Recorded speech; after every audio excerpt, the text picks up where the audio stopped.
being in possession of some wildlife products are actually arraigned in court. Let's cruise over and listen in. So that we can be able to complete our investigations in that upon the time of their arrests, we managed to recover 6 laptops, 1 iPad,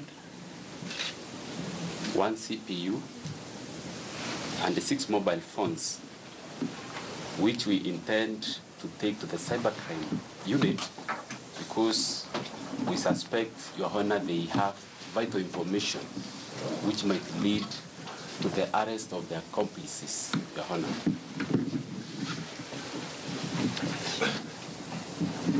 Your Honor, also several government agencies collected samples of the decomposed meat of various animals which we found from the apartment. And they are yet to do the tests and avail their reports about the same, Your Honor. Your Honor, the first respondent is a foreigner and has not furnished us with her passport. That we believe, Your Honor, is a flight risk. Also, Your Honor, the second respondent has furnished us with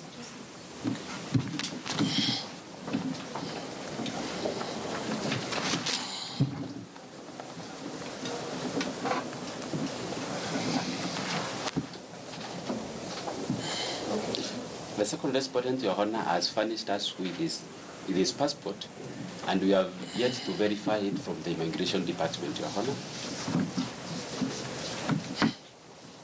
The third respondent, Your Honor, is also a foreigner, and has furnished us with his passport, which has his visa, which has expired, Your Honor.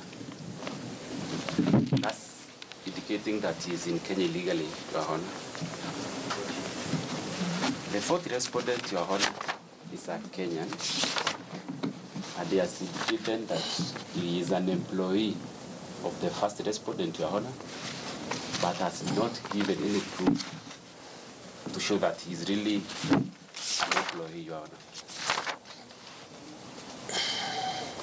Your Honor, for us to prefer changes within the respective government agencies to have time so that they can have the samples which they collected, and also the data records from their mobile phones retrieved by various experts.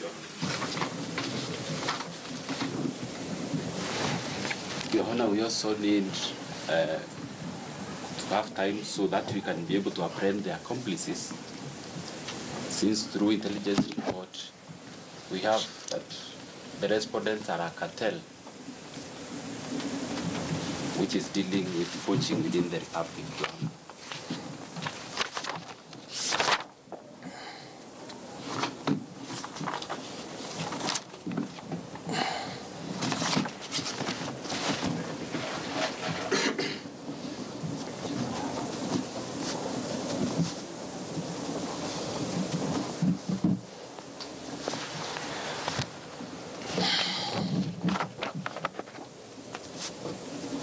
Thus, we request the Honorable Court to grant us the 10 days to enable us finalize our investigations in this matter.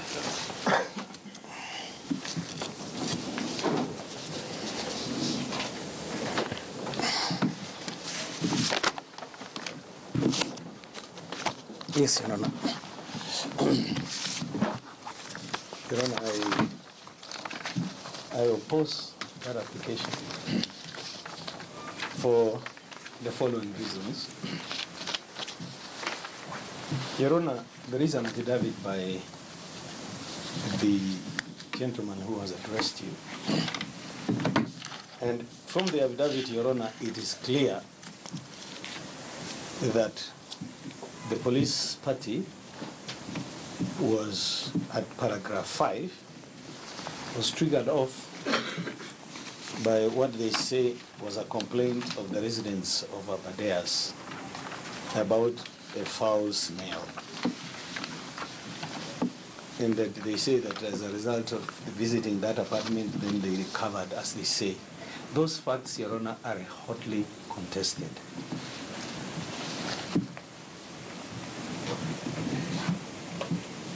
There is no basis, Your Honor, for these deponents to believe that there is a cartel based on what you see.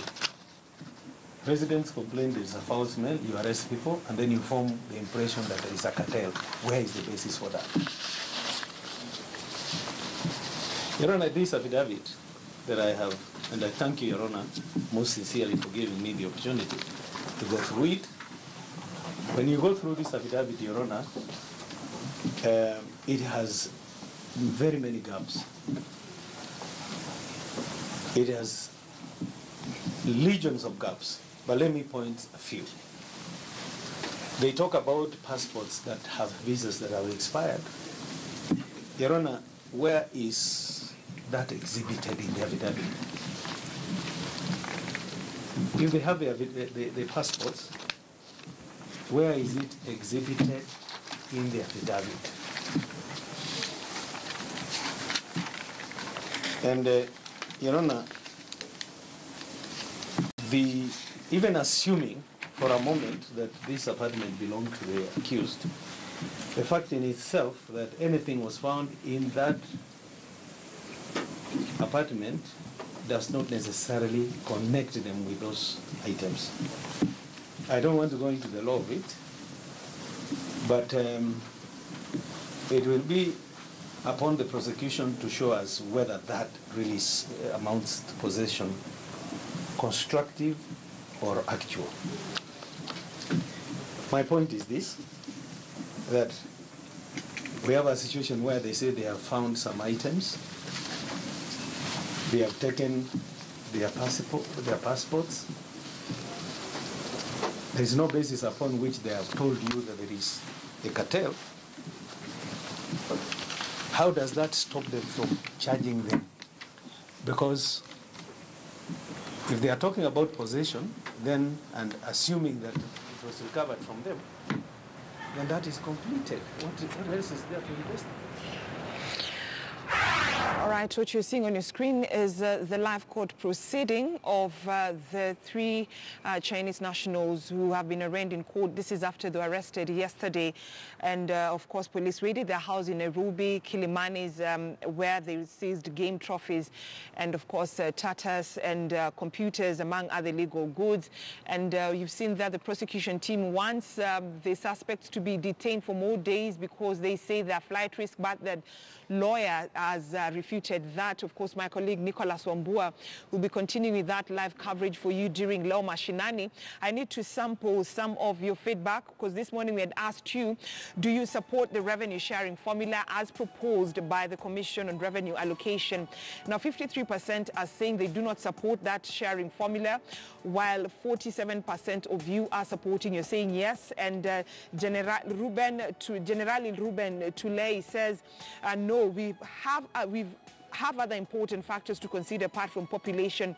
That Commission on Revenue proposed, they need to consider factors such as poverty, illiteracy level, infrastructure, and marginalized counties.